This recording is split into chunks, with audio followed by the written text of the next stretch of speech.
Why do so many professionals struggle with communicating effectively with their superiors and subordinates? This is why you need to master this skill. Communicating with superiors and subordinates, two very different dynamics, but both are critical to professional success.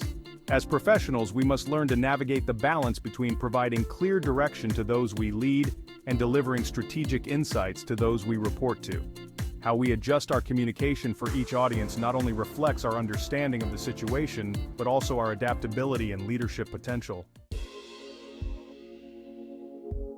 Let's start with communicating with superiors. This is where you need to be focused, concise, and results-oriented. When speaking to an executive, remember they're looking for outcomes, not just the process. They want to know, what have you accomplished? How does this impact the organization? What are the next steps? They don't need every small detail or challenge you faced along the way. They need the big picture. You're there to show them the value of your work and how it drives success for the company.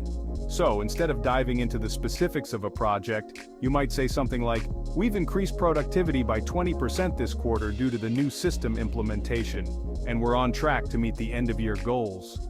This tells them what they need to know, the impact and results. If they want details, they'll ask. Your job is to give them the high-level insights that showcase your strategic thinking. On the other hand, when you're communicating with subordinates, it's all about clarity, guidance, and support. Your team needs to understand how to execute and why their work matters.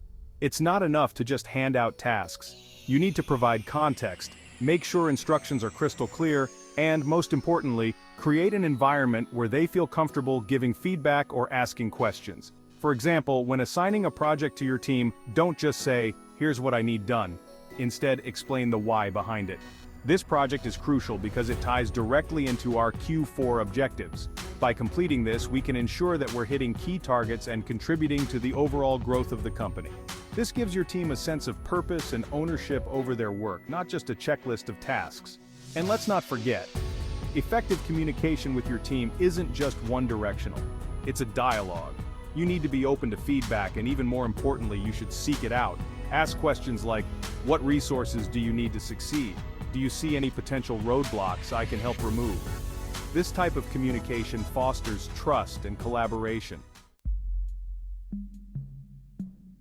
So, how do we implement this? It all comes down to adjusting based on the audience. Before any conversation, stop and think.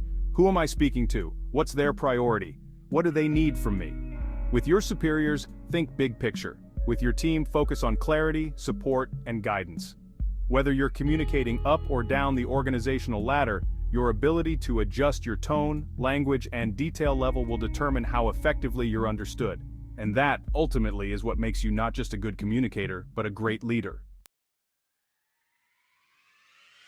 This monologue emphasizes the importance of tailoring communication to different levels of an organization, focusing on delivering strategic insights to superiors and providing clear guidance and support to subordinates.